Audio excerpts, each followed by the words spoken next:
Tuhan, Shalom, selamat pagi Bapak Ibu sekalian dikasihi Tuhan. Kembali pada saat pagi hari ini Tuhan berikan kesempatan bagi kita untuk kita boleh datang bersama-sama beribadah kepada Tuhan. Meskipun saudara di rumah, kami di sini, tapi tidak menghalangi kuasa Tuhan bekerja dalam kehidupan kita. Amin. Kita bersyukur buat kasih Tuhan yang luar biasa bagi kita. Karena mari pada saat pagi hari ini kita rindu menghampiri Allah kita dengan segenap hati kita. Karena dia hanya di Yesus yang kita nantikan. Hanya dia Yesus Allah yang sungguh luar biasa dahsyat bagi kita. Terima kasih Tuhan.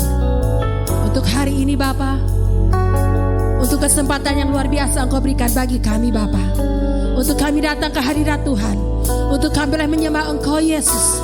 Karena kuduskan setiap kehidupan kami, layakan kami Yesus, untuk kami boleh menyembah mengagungkan Engkau. Haleluya. Katakan, Tuhan ku rindu, Tuhan ku rindu masuk dalam hadirat-Mu. Jiwaku menanti, bawaku mendekat kepadamu dalam kemuliaan yang kudus. Katakan, Tuhan ku rindu masuk dalam hadirat. Tuhan ku rindu masuk dalam hadirat-Mu. Masuk dalam hadirat-Mu. Jiwaku menanti, bawaku mendekat Tuhan. Bawaku mendekat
senantiasa kami nantikan di dalam kehidupan kami Bapa.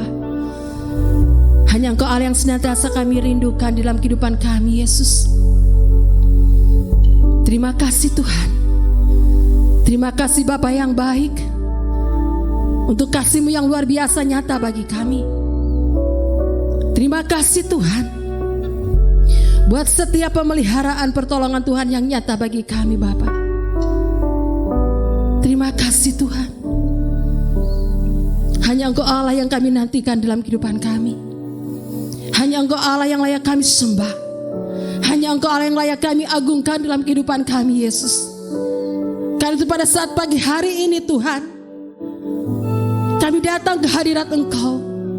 Kami senantiasa rindu menikmati hadirat Tuhan dalam kehidupan kami. Kami senantiasa rindu menikmati Engkau Yesus di dalam kehidupan kami Bapa. Sucikan kuduskan kami Tuhan. Layakan kami untuk kami boleh menyembah Engkau. Layakan kami Bapa untuk kami boleh menikmati Engkau Yesus, hadirat-Mu di dalam kehidupan kami. Urapi kami senantiasa dengan kuasa urapan-Mu Tuhan. Urapi kami dengan kuasa-Mu Yesus. Terima kasih Bapa yang baik, terima kasih. Kami menyerahkan ibadah kami dari awal pertengahan sampai akhirnya ke dalam tangan kuasa Tuhan. Hanya di dalam nama Tuhan Yesus Kristus kami sudah berdoa dan mengucap syukur. Haleluya.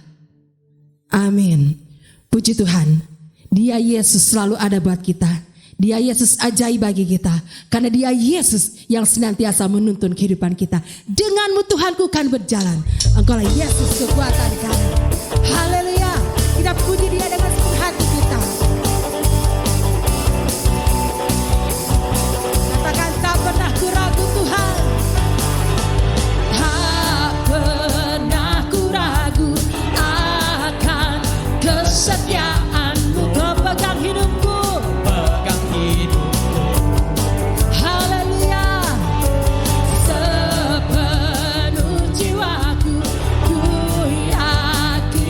Percaya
Kau Tuhan tempat perlindungan kami. Hanya Kau Yesus yang sanggup menolong kehidupan kami. Dan kami yakin dan percaya Tuhan, janji-Mu, firman-Mu ya dan amin bagi setiap kami. Karena itu kami memegang setiap janji-Mu dalam kehidupan kami Tuhan. Kami tahu kami tidak sendiri, tapi Engkau Yesus ada buat kami. Dan firman Tuhan yang senantiasa akan menolong kehidupan kami. Haleluya Yesus. Haleluya Tuhan. Firman-Mu berkata Kau besertaku. Amin Yesus. Maka kuat roh dan jiwaku. Tangan-Mu Tuhan selalu ku nantikan. Di setiap langkahku percaya, dengan sayap-Mu ku akan terbang tinggi. Di tengah badai hidup ku tak menyerah. Kau kekuatan dan perlindungan bagiku, pertolonganku di tempat maha tinggi. Ku mengangkat tanganku, aku berserah. Kau ku nantikan, Kau yang ku sembah, Yesusku, Rajaku. Sembah Dia, katakan, firman-Mu kan menyertai setiap langkah kami Tuhan. Firman-Mu berkata Kau besertaku. Maka kuat roh dan jiwaku. Maka kuat roh dan jiwaku. Tangan-Mu Tuhan, tangan-Mu Tuhan selalu ku nantikan. Di setiap langkah ku percaya, dengan sayap-Mu ku akan terbang tinggi. Di tengah badai hidup ku tak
Hanya Engkau Yesus yang kami andalkan di dalam kehidupan kami. Hanya Engkau Yesus yang menjadi pengharapan kami. Hanya Yesus yang sanggup memberikan kekuatan bagi kami. Hanya Yesus yang sanggup memegang setiap tangan kehidupan kami, Bapa. Terima kasih Yesus. Terima kasih Tuhan buat setiap karya Tuhan dalam kehidupan kami, buat setiap keajaiban yang Tuhan nyatakan bagi kami. Bapa yang baik, sebentar kami akan mendengarkan firman-Mu. Kami yakin dan percaya ini akan menjadi kekuatan bagi kami, berkat bagi setiap kehidupan kami, Bapa.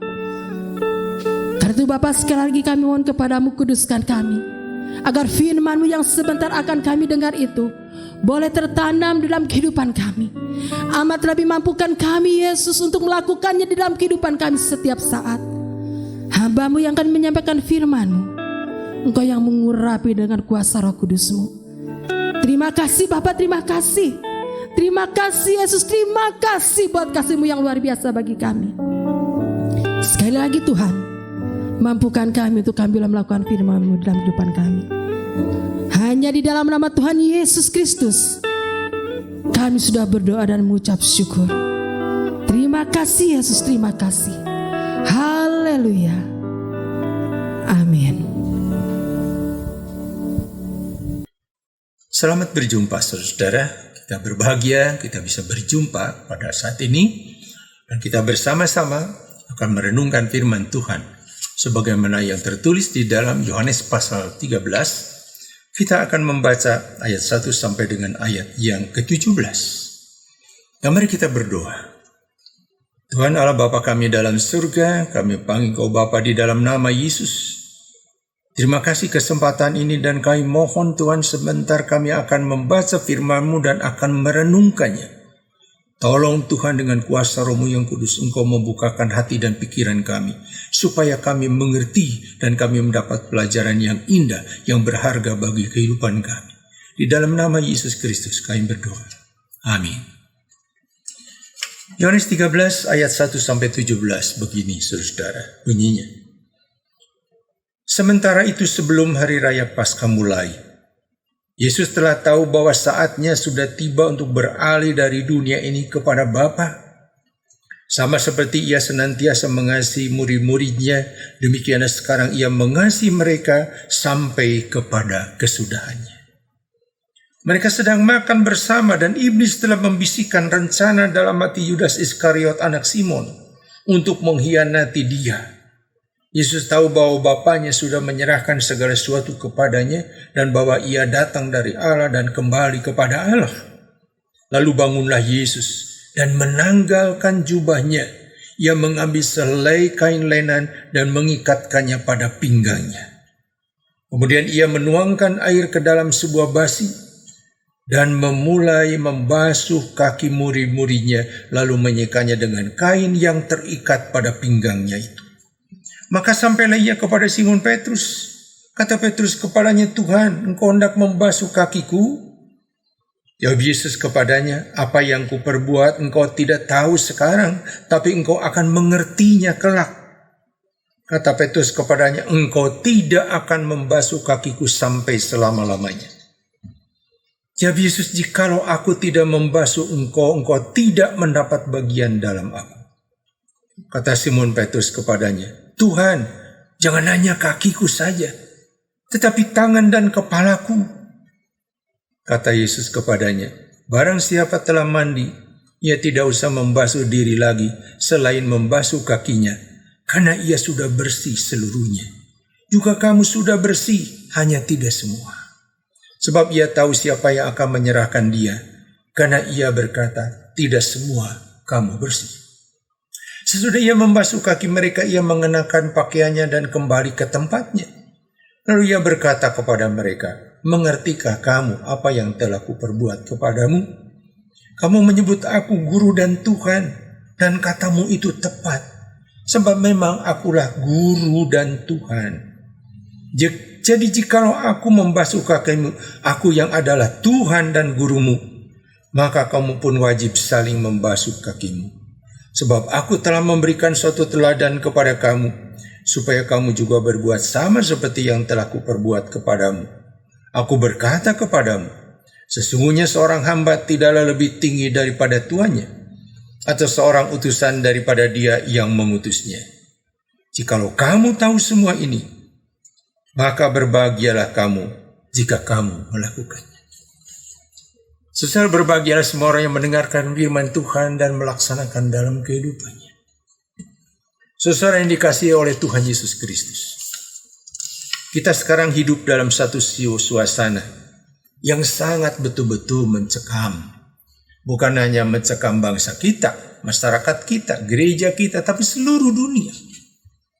Karena pandemi COVID-19 ini. Tapi ada satu panggilan Tuhan, saudara. Dan itulah yang menjadi tema kita. Bahwa kita dipanggil untuk melayani Tuhan. Ada pertanyaan dalam diri kita, saudara-saudara. Sejak kapan soal manusia dipanggil untuk melayani itu? Sejak kapan itu terjadi dalam hidup manusia?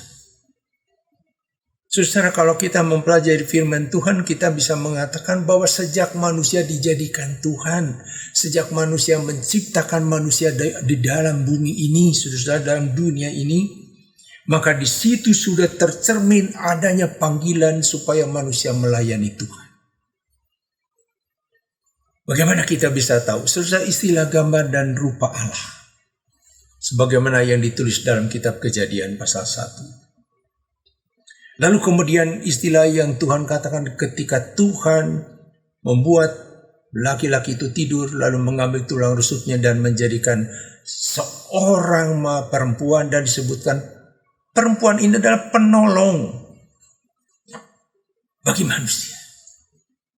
Dari gambaran itu menunjukkan apa? Bahwa kehidupan manusia dari awal sudah ditetapkan untuk saling tolong menolong, untuk hidup dalam saling melayani. Dan ketika manusia dijadikan gambar dan rupa Allah, Tuhan mengatakan supaya manusia itu berkuasa atas isi bumi ini.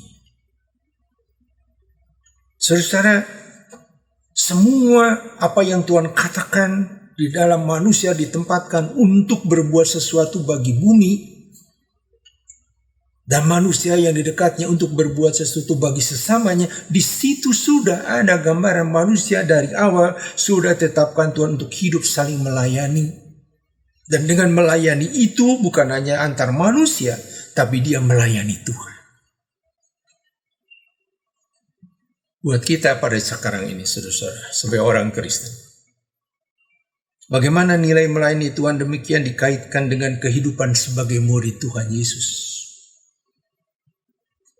Sebagai seorang Kristen, sebagai jemaat Tuhan pada masa ini, di tengah situasi seperti yang kita alami, mari kita mencoba mempelajari, memperhatikannya, saudara. Sesuai dengan apa yang Tuhan ajarkan kepada kita yang disaksikan dalam Injil. Pembacaan kita Yohanes 13 mengungkapkan kisah Tuhan Yesus Kristus mencuci kaki murid-muridnya. Terjadi di malam hari menjelang Tuhan Yesus sebentar lagi akan ditangkap, lalu kemudian dianiaya, disiksa sampai nanti disalibkan pada hari Jumatnya. Ada yang mengagetkan dalam peristiwa itu, saudara. Yang mengagetkan apa? Tiba-tiba saja bahwa Tuhan Yesus itu mempersiapkan dirinya, turun dari meja, dari tempat dia makan, lalu kemudian dia membasuh kaki murid-muridnya. Dan saudara, apa yang kemudian terjadi pada saat itu? Tuhan Yesus mengatakan kepada murid-muridnya, memang akulah guru dan Tuhan. Jadi jikalau aku membasuh kakimu, aku yang adalah Tuhan dan gurumu, maka kamu pun wajib saling membasuh kakimu. Sebab aku telah memberikan satu teladan kepada kamu, supaya kamu juga berbuat sama seperti yang telah kuperbuat kepadamu. Berbahagialah kamu jika kamu melakukan. Itu diucapkan di tengah kekagetan Tuhan, para murid, saudara. Dan di dalam ungkapan Tuhan Yesus tersebut jelas nampak sekali apa arti mengikut Tuhan Yesus. atau menjadi seorang Kristen itu. Kita dipanggil untuk meneladani Tuhan Yesus Kristus. Kalau Yesus Tuhan dan Guru sudah melayani dengan begitu merendahkan diri, apalagi kita sebagai pengikutnya, yang adalah sama dengan hambanya, mestinya kita lebih lagi dapat melakukan pelayanan kepada sesama. Tuhan Yesus dalam Yohanes 13 ayat 16 mengatakan begini, "Aku berkata kepadamu, sesungguhnya seorang hamba tidaklah lebih tinggi daripada tuannya ataupun seorang utusan daripada dia yang mengutusnya." Persoalannya saudara-saudara, merendahkan diri itu bukan perkara yang mudah. Mudah diucapkan, tapi memang sukar untuk dilaksanakan. Mengapa begitu? Karena perlu kita berjuang. Ada perjuangan yang harus kita hadapi. Perjuangan itu berkaitan dengan karena manusia sudah terlanjur menduduki tempat singgasana dalam dirinya dan lingkungannya. Lihatlah Petrus, saudara, ketika dia menolak gurunya, membasuh kakinya, lalu dijelaskan apa akibat kalau dia tidak dibasuh. Lengkapnya ditulis dalam Yohanes 13 ayat 6-9 demikian. Maka sampailah ia kepada Simon Petrus, itu ayat 6, kata Petrus kepadanya, "Tuhan, engkau hendak membasuh kakiku?" Jawab Yesus kepadanya, "Apa yang kuperbuat engkau tidak tahu sekarang, tapi engkau akan mengertinya kelak." Kata Petrus kepadanya, "Engkau tidak akan membasuh kakiku sampai selama-lamanya." Jawab Yesus, saudara, "Jikalau aku tidak membasuh engkau, engkau tidak mendapat bagian dalam aku." Dan Simon Petrus berkata kepada Tuhan Yesus, "Tuhan, jangan hanya kakiku saja, tetapi juga tangan dan kepala." Saudara, apa yang kita lihat? Ada kursi, ada singgasana di dalam diri Petrus. Kasarnya, saudara, ada kerakusan, ada keserakahan, sebagaimana terungkap di dalam kata-kata Petrus tadi. Jangan hanya kakiku saja, tetapi juga tangan dan kepalaku. Tanpa disadari oleh Petrus dan murid-muridnya yang lain, bahwa saat itu adalah saat yang seharusnya mereka melayani Tuhan. Banyak orang Kristen yang sukar melayani karena tidak mau turun dari kursi, dari singgasana egoismenya, dari keserakahannya, takut dirugikan, takut kalau nanti dia terpapar, mungkin kalau sekarang dalam musim COVID-19 ini, takut dia kemudian kehilangan kenikmatan duniawinya, takut kehilangan harga diri dan sebagainya. Tapi kalau sudah terhadap berkat Tuhan, apa yang terjadi, saudara? Oh, manusia berlomba-lomba, ingin yang paling banyak, maunya yang paling besar. Itulah manusia. Dalam hal seperti itulah, saudara, kita berulang kali harus ingat kembali kepada apa yang ditulis dalam Filipi pasal 2 ayat 5-8. Ini sudah seringkali kita dengar tentunya. Tapi saya bacakan lagi, saudara, lengkapnya begini.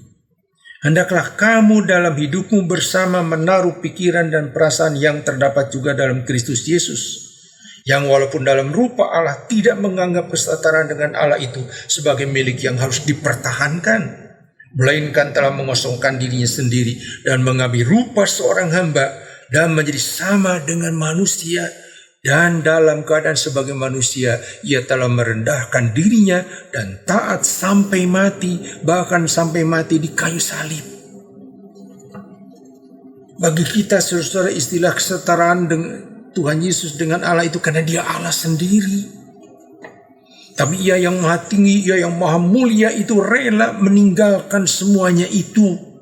Merendahkan diri, menghinakan diri menjadi sama dengan manusia sampai mati terkutuk di kayu salib. Apa yang membuatnya Dia bertindak begitu? Tuhan Yesus menjawab dalam Yohanes 3 ayat 16. Karena kasih-Nya, karena kasih Allah kepada dunia ini, saudara.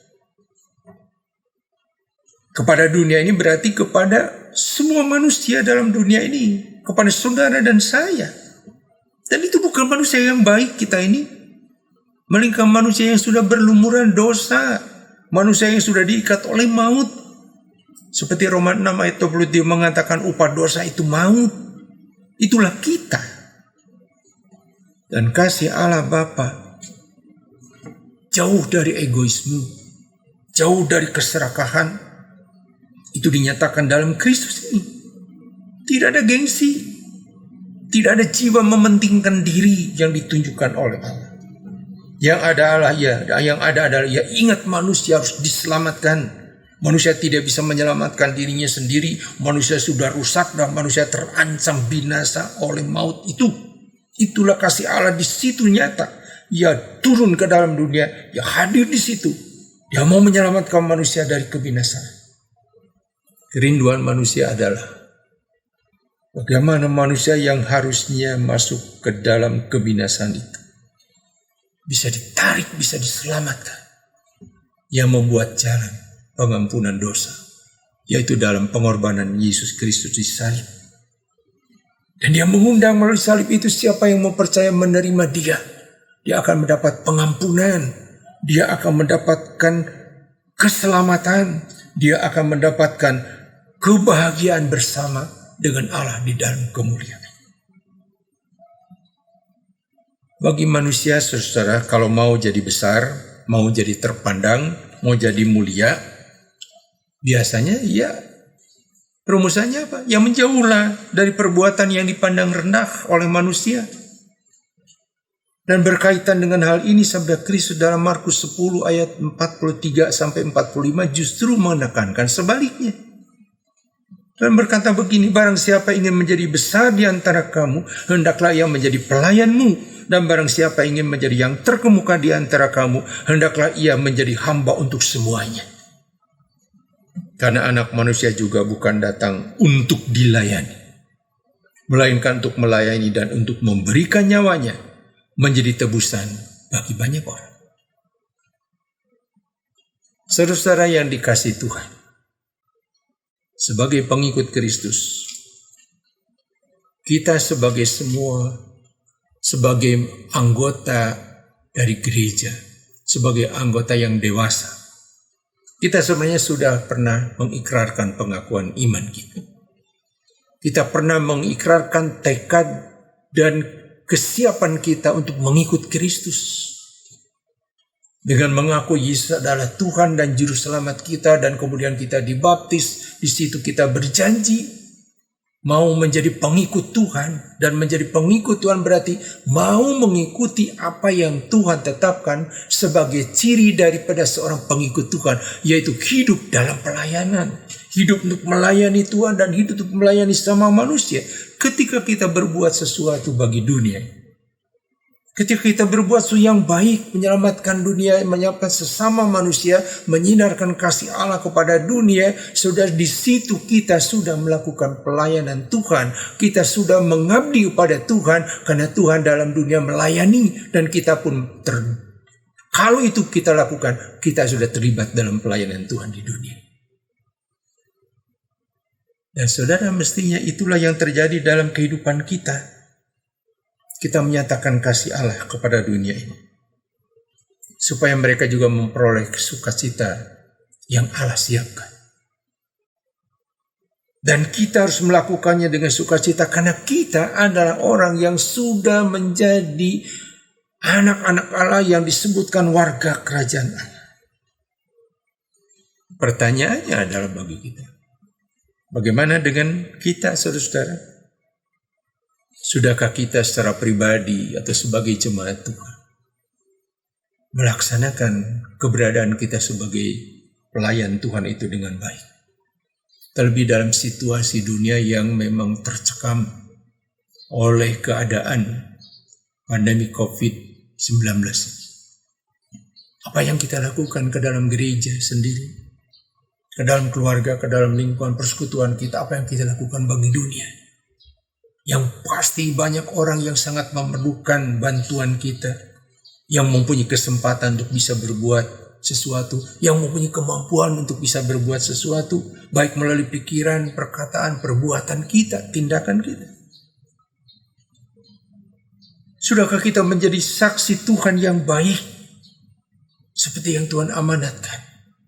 Kalau kita menghormati Tuhan Yesus adalah guru dan Tuhan kita, Tuhan pasti bertanya, apakah kamu juga dalam menghormati aku sudah melakukan pelayanan seperti yang aku anjurkan? Amanat Tuhan Yesus saudara dalam Yohanes 13 ayat 34 dan 35 perlu kita perhatikan. Sabda Tuhan mengatakan begini, aku memberikan perintah baru kepadamu, yaitu supaya kamu saling mengasihi. Sama seperti aku telah mengasihi kamu, demikian pula kamu harus saling mengasihi. Dengan demikian semua orang akan tahu bahwa kamu adalah murid-muridku, yaitu jikalau kamu saling mengasihi. Bagaimana kasih itu dapat dirasakan dan jadi berkat bagi gereja dan dunia? Jelas kalau kita mau turun dari singgasana rasa aman, singgasana egoisme, singgasana mementingkan diri sendiri, singgasana mau cukup sendiri, dan kemudian kita berani melangkahkan kaki kita di tengah-tengah situasi di mana ada manusia yang memerlukan pertolongan kita. Mungkin dalam keluarga kita, mungkin dalam persekutuan jemaat kita, mungkin di masyarakat dan dunia ini. Ada dua catatan penting, saudara, dalam hal ini. Belajar dari reaksi Petrus dalam peristiwa Tuhan membasuh kaki muridnya. Dalam pelayanan di mana kita melayani Tuhan, kita tidak boleh didasarkan kepada dorongan egoisme, dorongan serakah, dorongan mementingkan diri sendiri. Melayani Tuhan bukan untuk mencari keuntungan diri kita. Sebaliknya kita untuk membagi keuntungan kita di dalam Kristus kepada orang lain. Mungkin kita mengatakan, aduh saya rindu ibadat, saya tidak bisa bersama-sama di gereja, rindu sekali bersekutu. Baik. Tapi jangan lupa ibadat yang sesungguhnya terjadi. Seperti yang dituliskan dalam Roma pasal 12 ayat 1. Yang demikian saya bacakan. Karena itu saudara-saudara, demi kemurahan Allah aku menasihatkan kamu supaya kamu mempersembahkan tubuhmu sebagai persembahan yang hidup, yang kudus, dan yang berkenan kepada Allah. Itu adalah ibadahmu yang sejati. Ibadah yang sejati itu ketika kita bisa mempergunakan hidup kita, tubuh kita untuk melayani Tuhan melalui pelayanan kepada sesama. Kita bukan mencari upah. Kalau kita mencari upah, kita ini pekerja upahan. Dan ketika upah itu tidak memadai, kita meninggalkan pekerjaan kita. Dan yang kedua, saudara, dalam melayani Tuhan kita harus menyadari sungguh-sungguh bahwa kita tidak melakukan berdasarkan inisiatif, berdasarkan keinginan kita sendiri, berdasarkan dorongan batin kita dalam rangka kita ingin berbuat sesuatu demi barangkali sesuatu yang membuat kita dihormati, yang membuat kita bersukacita karena orang menghargai kita. Mengapa? Sekali lagi, karena Tuhan mengatakan begini, aku berkata kepadamu, sesungguhnya seorang hamba tidak lebih daripada tuannya, dan seorang utusan daripada dia yang mengutusnya. Artinya dalam kita melakukan pelayanan kepada Tuhan dan sesama, di situ kita bertindak sebagai hamba yang betul-betul dengan rendah hati mengatakan, Tuhan saya mau melayani sesuai dengan apa yang Tuhan amanatkan. Sehingga apa yang kita katakan, apa yang kita perbuat adalah apa yang Tuhan minta kita lakukan. Bukan kemudian mau memamerkan kebolehan kita. Tuhan mengatakan, jikalau kamu tahu semua ini, maka berbahagialah kamu jika kamu melakukan. Jadi saudara, kalau kita mau berbahagia, Tuhan katakan hanya satu yang bisa kita lakukan. Lakukanlah sebagai hamba Tuhan, melayani Tuhan dan sesama dengan tulus, Tidak untuk kepentingan diri sendiri, tapi untuk kemuliaan Tuhan dan untuk kebahagiaan sesama manusia kita. Di situ kita akan berbahagia. Kita melaksanakan amanat Kristus. Bukan dengan paksaan, tapi dengan syukur. Karena Allah lebih dulu mengasihi kita. Dan Dia sudah berjuang lebih dulu untuk kita. Marilah saudara, kita melakukannya dengan sukacita. Kiranya Tuhan memberkati kita sebagai warga jemaat-Nya, sebagai orang-orang yang percaya. Dan biarlah Tuhan menganugerahkan kepada kita kekuatan, supaya kita dapat menyatakan pengakuan iman kita dalam tindakan konkret melayani Tuhan dan melayani sama manusia. Sebagai wujud ibadat kita yang sejati. Tuhan memberkati kita. Salam. Tuhan beserta kita. Amin. Pada saudara, kita satukan hati, kita mau menyatakan kepada Tuhan untuk kita boleh dipakai melayani Tuhan.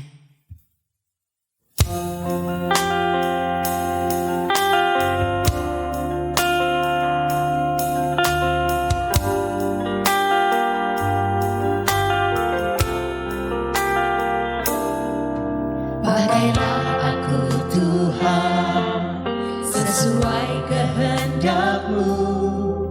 Seluruh hidup ini ku persembahkan hanya untuk-Mu.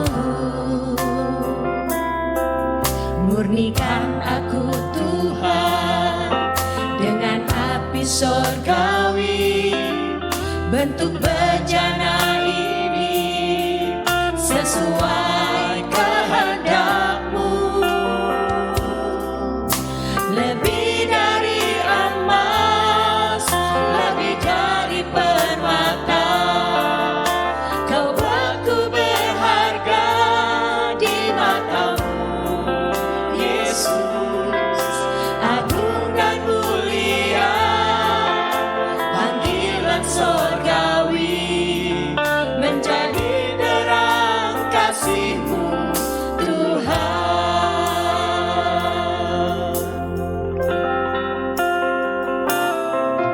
Pakailah aku Tuhan sesuai kehendak-Mu. Seluruh hidup ini ku persembahkan hanya untuk-Mu. Murnikan aku Tuhan dengan api sorgawi, bentuk bejana ini sesuai kehendak-Mu. Lebih dari emas, lebih dari permata, Kau buatku berharga di mata-Mu, Yesus. Agung dan mulia, panggilan sorgawi, menjadi terang kasih-Mu, Tuhan. Lebih dari emas, lebih dari permata, Kau buatku berharga di mata-Mu, Yesus. Agung dan mulia, panggilan sorgawi, menjadi terang kasih-Mu, Tuhan. Kita bangkit berdiri, katakan kepada Dia. Lebih dari emas, lebih dari permata, Kau buatku berharga di mata-Mu, Yesus. Agung dan mulia, panggilan sorgawi, menjadi terang kasih-Mu, Tuhan. Menjadi terang kasih-Mu, Tuhan. Menjadi terang kasih-Mu, Tuhan.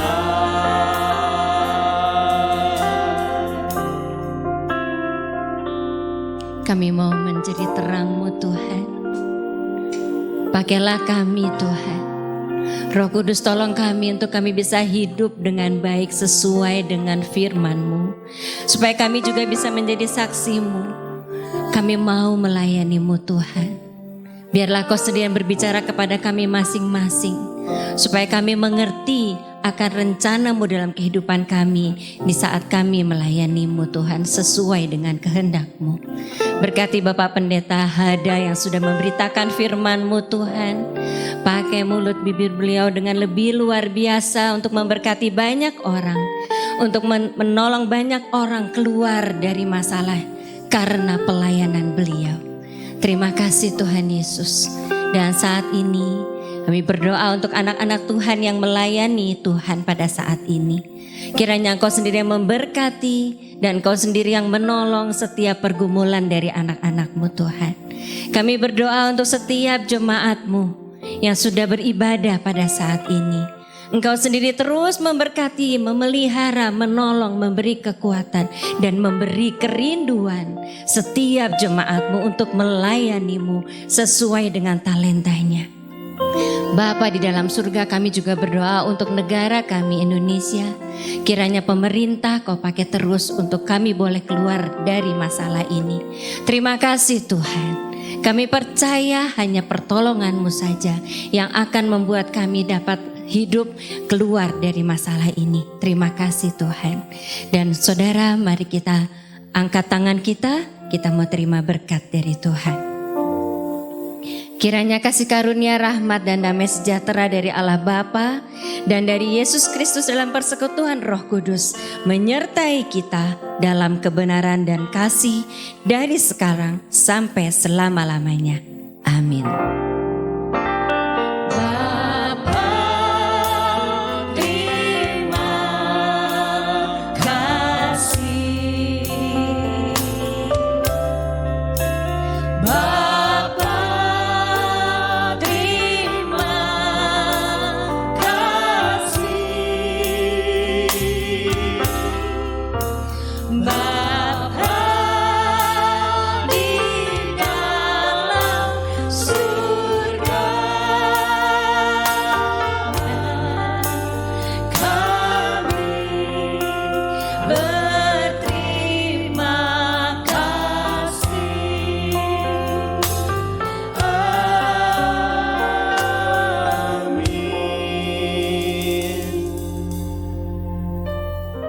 Shalom, Jemaat Gereja Keluarga Tabernakel yang dikasihi oleh Tuhan Yesus.